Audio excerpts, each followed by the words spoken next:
Continuing on in this section, we're going to use that same idea for all the examples. The idea is we're taking the whole thing times the outside part. So for this first example, the whole thing on the red and black here is RT, and we're going to multiply that times the outside part, which is RS. And if you look on the blue line, it's a tangent, and this tangent is the whole thing, and it's the outside part, so that RQ would have to be bigger than RS, because if RS was a tangent as well, then those would be equal. Since this is moving this way, it's going to be a little bit shorter. So we would have, in this case, RQ is the whole thing, and RQ is also the outside part, so we just square it. Okay? So in this case, we would have, what is that? X plus 8 for RT, and the outside part is X. On the other side, we would have 16 squared. So using distributive property, we have x squared plus 8x, and on the other side we have 256. We're going to subtract 256 from both sides to put it in standard form. We get x squared plus 8x minus 256, and that equals 0. This is pretty hard to factor, and it might not be factorable, so I'm going to use the quadratic formula, which, if you don't remember, is negative b plus or minus the square root of b squared minus 4ac all over 2a. In this case, my a is the number in front of the x squared, which is 1.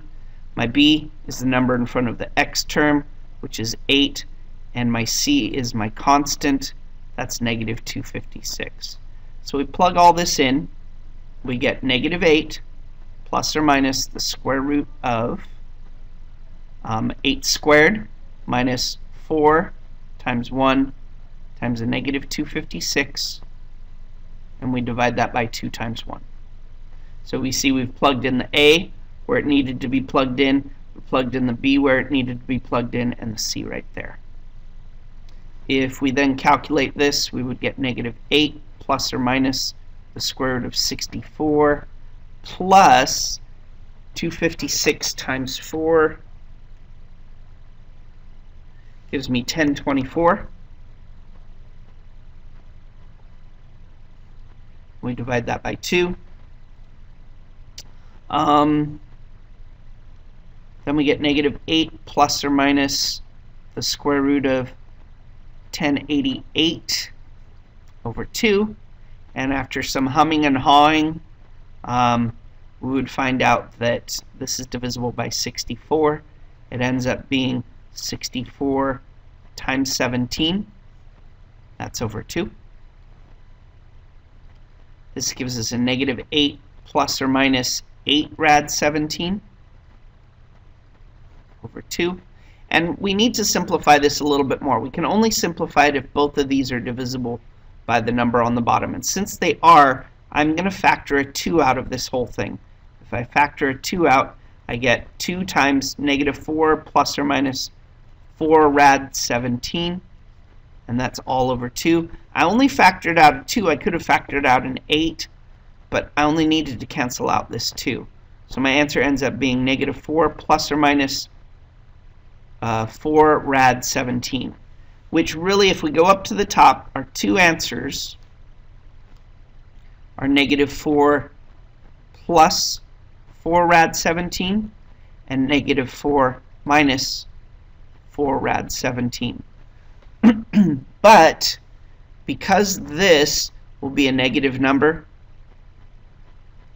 and not because it's negative, but because it's a negative number, and if we plug it in there, it makes this a negative length. We can't have that. So this answer is no good. We calculate this with our calculator. We should get about 12.49. Okay? So again, going back, we've got r squared equals rs and rt. Slightly different, but basically the same process here. 256 equals 8 x squared plus 8x. We put it in standard form, use quadratic formula, and we get our answer. Now this is what it says, but we only take the positive because lengths can't be negative. Not because it's negative, but because when we plug it in, it gives us a negative answer. Okay. The answer's here already, but we're going to go over this. The whole thing is 4. I'm sorry, it's not 4. Yeah, the whole thing is 4. And the outside part is 1. On the other side, we have the whole thing, which is x, and the outside part is also x. So we end up with 4 equals x squared. Square rooting both sides, we get x is equal to plus or minus 2. But if I plug a negative 2 in here, the negative 2 is no good. So in this case, 2 is our answer. Whereas before, when we plugged the 2 back in, it worked. And we plugged the negative 2 back in, it worked. So both answers work. In this case, the plugging it in gives us a negative length. We can't have a negative length. So the answer is x equals 2. This next one, we've got on top, we've got the whole thing, which is x plus 5, and the outside part, which is 5. On the bottom, we've got 7, which is the whole thing, and the outside part is 7 as well. So we end up with 5x plus 25. This equals 49. We're going to subtract 25 from both sides. If we do that, 5x is equal to 24. Dividing both sides by 5, we end up with x equals 24 over 5. I'd accept it like that. You could also write 4 4/5. You could also write 4.8. Any of those would be good. Because this doesn't round, it's an actual number, that's an okay answer. Do not do this step if it doesn't round. Okay? So there's our answer. Here's another one. The whole thing is x plus 10. The outside part is x. On the other side, we get 12 squared. So we have x squared plus 10x equals 144. We're going to subtract 144. If we do that, we get x squared plus 10x minus 144 equals 0. Again, we're going to use quadratic formula. I'm just going to plug it in this time. We get a negative 10 plus or minus the square root of 10 squared minus 4 times 1 times a negative 144. And that's all over 2 times 1. We get negative 10 plus or minus the square root of 100 plus 576. That's going to be over 2. And I know this one works out, so if you had tried factoring it, it would have been okay, but I figured not. Don't chance it. We get 676 here. That's over 2. Square root of 676 ends up being 26, and that's over 2. Since we're going to just solve this, we don't need to factor out a 2 this time. So we have two answers, negative 10 plus 26 over 2, and negative 10 minus 26 over 2. Because this answer will end up being a negative answer, and that we can't have a negative length, that one's no good. But this one gets us 16. Whoops, I'm sorry. Yeah, 16 over 2, which gives us 8. Is that correct? Yes. So our answer is 8. This would have gotten us negative 36 over 2, which is negative 18. And because negative 18, when we plug it in here, won't work, negative 8 ends up being our answer, and negative 18 is no good. Okay. Don't worry about the theorem part. I'm just going to go over the other part. It's the whole thing times the outside part, so 15 squared there. On the other side, we'd get x times x plus 14, and that gives us 225 equals x squared plus 14x. I'm going to subtract 225. If we do that, we get 0 here, and then x squared plus 14x minus 225. We're good so far. This one looks like it's going to be messy, but that's okay. X is equal to negative 14 plus or minus the square root of 14 squared minus 4 times 1 times a negative 225. That's all over 2. 14 squared is going to end up being 196 plus 900. That's over 2. Negative 14 plus or minus the square root of 1096 all over 2.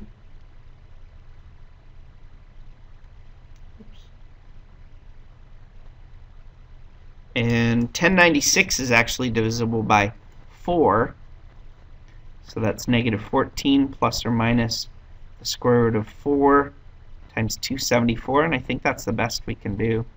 Divided by 2, we get negative 14 plus or minus 2 rad 274 over 2. Ugh. Hopefully they won't all be this long, don't worry. We're going to factor out a 2 so that we can cancel out with the 2 on the bottom. We get negative 7 plus or minus rad 274.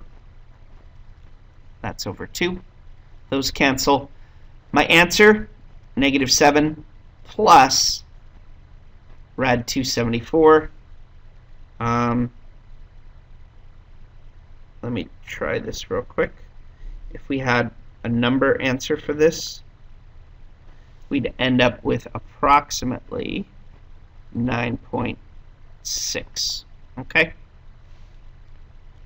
So our answer here, it does say plus or minus, but it's just the plus. Here's another one going way back when. This is the one where we multiply part times part, part times part. I'm going to do this a little bit differently.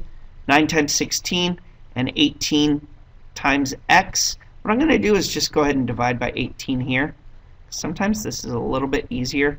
18s go here and give me x.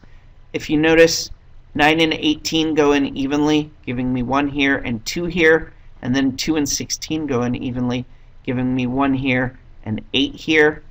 So that gives me x equals 8. And here's another one. This one, I believe, comes out evenly. The whole thing is 40 times the outside part is 18. That equals the whole thing, which is x plus 29. And the outside part is x. 40 times 18 gives me 720. This equals x squared plus 29x. We're going to subtract 720 from both sides. Oops. 720. We get 0 here, and here we get x squared plus 29x minus 720. We're going to have to use the quadratic formula unless you know what numbers multiply to give me 720 and subtract to give me 29. I don't off the top of my head. So we do negative 29 plus or minus the square root of 29 squared minus 4 times 1 times a negative 720. That's over 2 times 1.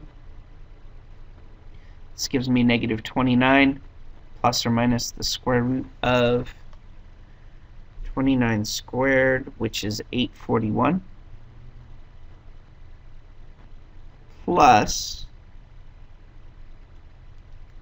720 times 4, which is 2880, and that's divided by 2. If we add 841 and 2880, we get negative 29 plus or minus the square root of 3721 over 2. And the square root of that ends up being a whole number, which means we could have factored it. Whenever you get a whole number here, that means that it was factorable. Now we only want the positive version, so we want negative 29 plus 61 over 2. That gives me 32 over 2, which is 16. So my answer here is 16. Okay.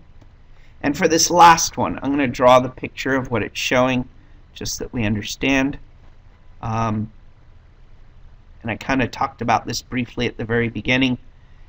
If we have the picture that's shown for 10.16, which looks something like this, where we have a tangent here, and we have a secant, or secant segment. For the other part, we've got EA, C, and D. We want to know, what do we know about EC compared to EA? Well, if we look at the lengths of each, EA is going to be a longer distance than EC, because if C was, or EC was also a tangent, then those two lengths would be equal. The minute we move that in a little bit, that's going to make it shorter, so EC is less than EA. And we're done. Thanks.